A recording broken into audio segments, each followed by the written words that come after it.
జై శ్రీరామ్. నమో కనకదుర్గ. శ్రీమాత్రే నమః. శ్రీ గురుభ్యో నమః.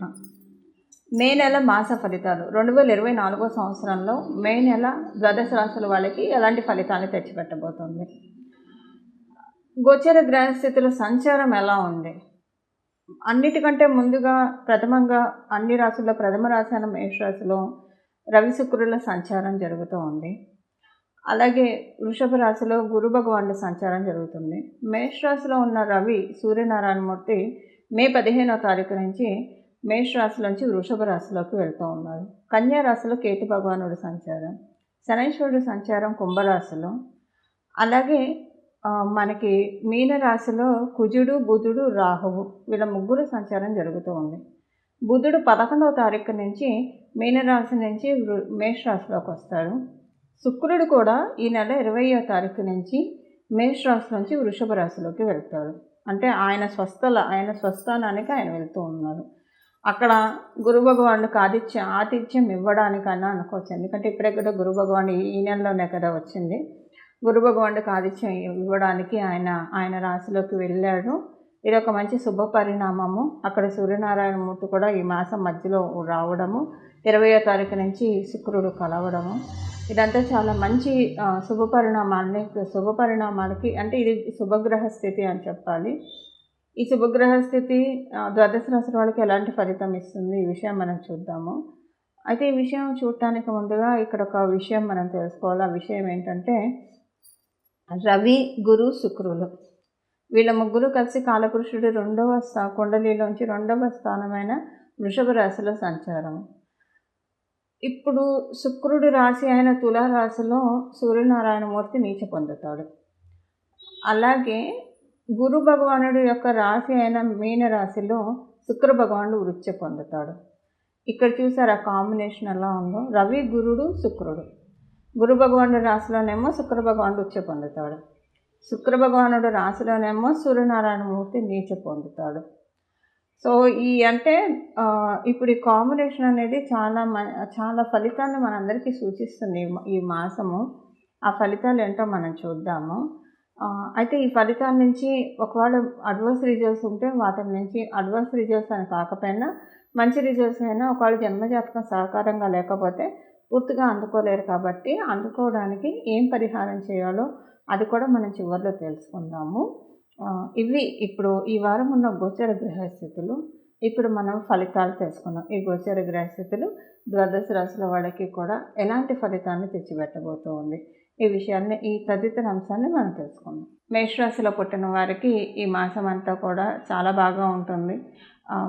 ఆర్థికంగా కొంచెం వెసులుబాటు కలిగే మాసము.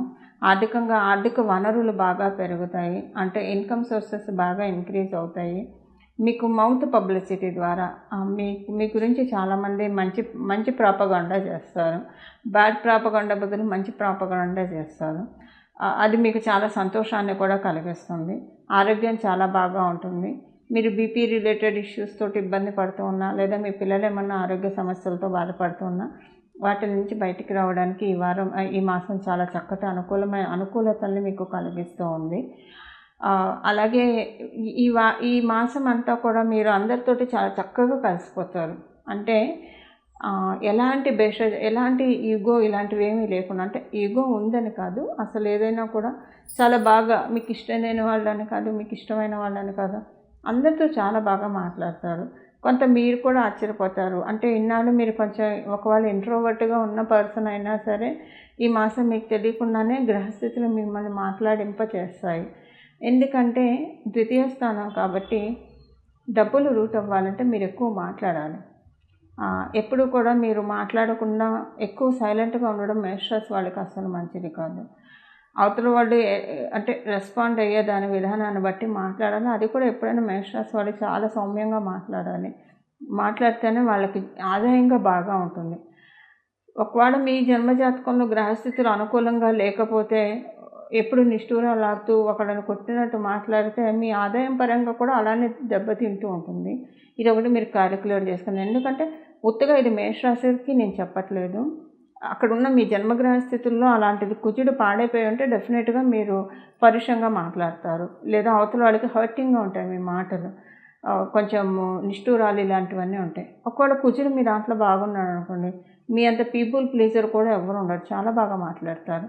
సో ఒకవేళ మీరు ఏ కోవలోకి చెందిన వాళ్ళే చూసుకొని ఈ మాసం చాలా అదుపులో చేసుకుంటారు. మీకు తెలియకుండానే మీకు అదుపు అయిపోతుంది అది. ఎందుకంటే ఈ మాసం గోచర గ్రహస్థితులు ధనాన్ని అందిస్తున్నాయి కాబట్టి అవి అందుకోవడానికి మీకు ఎలా ఉంటే మీరు అవి అందుకోగలుగుతారో అలా చేస్తుంది. బట్ జనరల్గా కూడా మేషరాశిలో పుట్టిన వాళ్ళు మాట విషయంలో చాలా క్యాలిక్యులేటెడ్గా ఉండాలి. పొరపాటున కూడా ఎవరిని హర్టింగ్గా మాట్లాడకూడదు. ఇదొకటి మెయింటైన్ చేస్తే చాలా బాగా ఉంటుంది. ఆల్రెడీ మెయింటైన్ చేసే వాళ్ళు చాలామంది ఉంటారు. ఎవరికైతే కుజుడు వాళ్ళ రాష్ట్రాధిపతి పాడైపోయి ఉంటారు, అంటే కర్కాటక రాశిలో కుజుడు ఉన్నా లేకపోతే కనుక అంటే అనుకూలమైన కాని ప్రదేశాల్లో కుజుడు ఉంటే కనుక డెఫినెట్గా కొంచెం ఇబ్బందులు వచ్చేస్తాయి మీ లగ్నాన్ని అనుసరించి కూడా. అందువల్ల ఈ ఒక చిన్న టిప్పు పాటిస్తే చాలా బాగా ఉంటుంది. ఇంకా ఈ వారము మేషరాశిలో పుట్టిన వాళ్ళందరికీ కమ్యూనికేటివ్ రిలేషన్ చాలా బాగా ఉంటుంది కాబట్టి ఉద్యోగస్తులకి వ్యాపారస్తులకి ఇద్దరికీ కూడా ఇందులోనే మనకి కవర్ అయిపోయింది. చాలా బాగా అనుకూలంగా ఉంటుంది.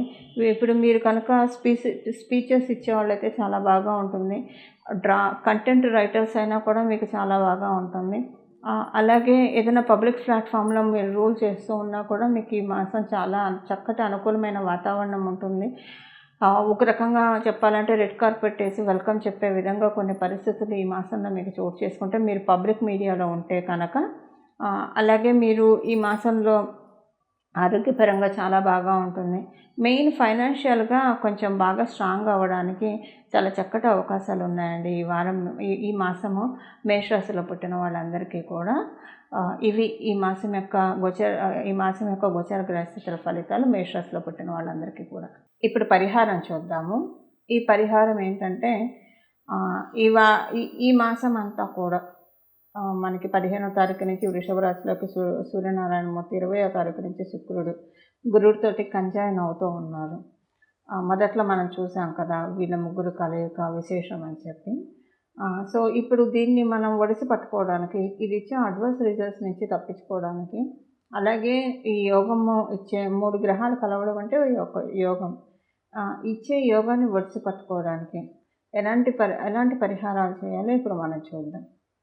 గోసేవ చేయడం చాలా ఉత్తమం ఈ మాసం అంతా కూడా. ప్రతిరోజు ఉదయాన్నే లేవగానే గోమాత గోమాత గోమాత అని మనసులో స్మరించుకోవడము. అలాగే మీరు స్నానం చేసిన తర్వాత గోశాలలకు వెళ్ళి గోవుకి ఏదో ఒకటి తినిపించడం. మీ ఇంటి దగ్గర గోవులు వచ్చాయి అంటే ఇది ద్వాదశ రాశుల వాళ్ళకి వర్తిస్తుంది. గోవులు వచ్చాయంటే వాటికి ఏదో ఒక ఆహారం పెడితే చాలా మంచిది. ఈ వారం మీరు పెట్టే ఆహారము సాక్షాత్తు గోవుల ద్వారా దేవతలు తీసుకుంటారని చెప్పి అర్థము. ఏదైనా హోమాలు చేయించుకుంటే చాలా మంచిది ఈ వారము. ఈ మాసము ఏదైనా ఒక హోమం చేయించుకుంటే మంచిది.